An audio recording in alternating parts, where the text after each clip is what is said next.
झाले एकंदरीत ज्या पद्धतीनं मतदार तुमच्यावरती विश्वास दाखवत आहे?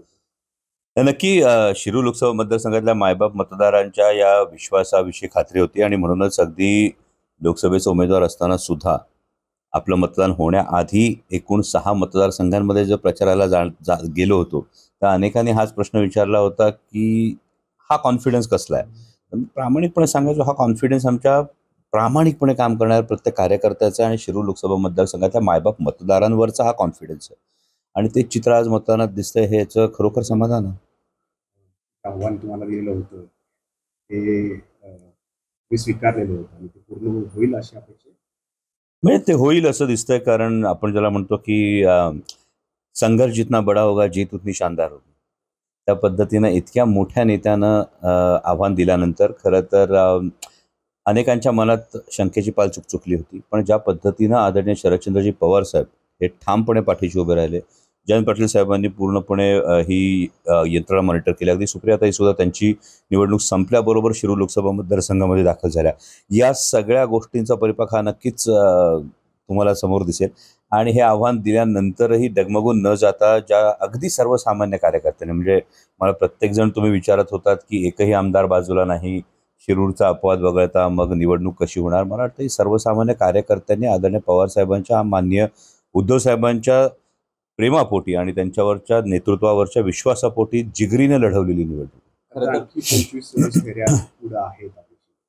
हे चित्र कायम असेल की कुठं थोडंफार पुढं मागं होऊ शकतंय? यामध्ये मी सुरुवातीपासून एक गोष्ट सांगत होतो की तुम्ही निवडणूक लढत असताना तुमच्या लढण्याचा हेतू काय हे फार महत्त्वाचं आहे आणि मला असं वाटतं की मी एका अत्यंत प्रामाणिक आणि शुद्ध हेतून ही निवडणूक लढवली आहे. तर तुम्ही बघत असाल तर मी अजूनही इतकाच रिलॅक्स आहे कारण तुम्हाला एखाद्या निवडणुकीत गमवायचं काहीच नसतं, पण तुम्हाला प्रचंड आत्मिक समाधान असतं की तुम्ही लढलात आणि त्या लढण्यावर जेव्हा विजयाची मोहर उमटेल तेव्हा तो आनंद द्विगुणित होईल. इतकं सोपं गणित आहे. खरं तर राज्यामध्ये आता निकाल राज्याच्या हाती आले ते महाविकास आघाडी महायुतीमध्ये काटेकी टक्कर सुरू आहे. कसं बघता खरं तर या सगळ्या निकालाकडे?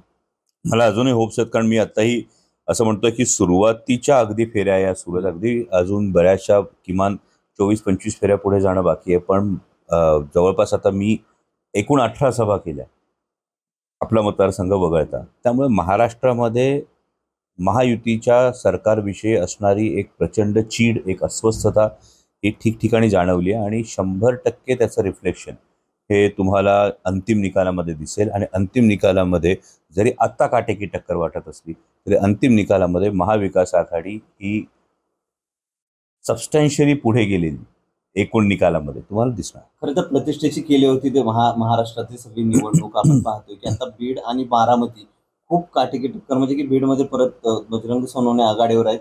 तिथे सुप्रिया सुळे आणि सुमित्रा पवारांमध्ये पण ही प्रतिष्ठेची जी केली होती यामध्ये अनेक खरं तर तक्रारी केल्या गेल्या. या तक्रारीनंतर काही व्हिडिओज आपण आपल्या समोर आले. या सगळ्यानंतर निवडणूक आयोगानं नेमकी काय कार्यवाही केली याविषयी अनेक संदिग्धता आहेत. त्यामुळे असं म्हटलं तरी हे वावगं ठरणार नाही की फक्त महाविकास आघाडीचा उमेदवार विरुद्ध महायुतीचा उमेदवार अशीच लढत होती की महाविकास आघाडीचा उमेदवार विरुद्ध प्रशासनातले काही अधिकारी, महाविकास आघाडीचा उमेदवार विरुद्ध महायुतीचा उमेदवार, महाविकास आघाडीचा उमेदवार विरुद्ध प्रचंड धनसंपत्ती अशीच लढत होती.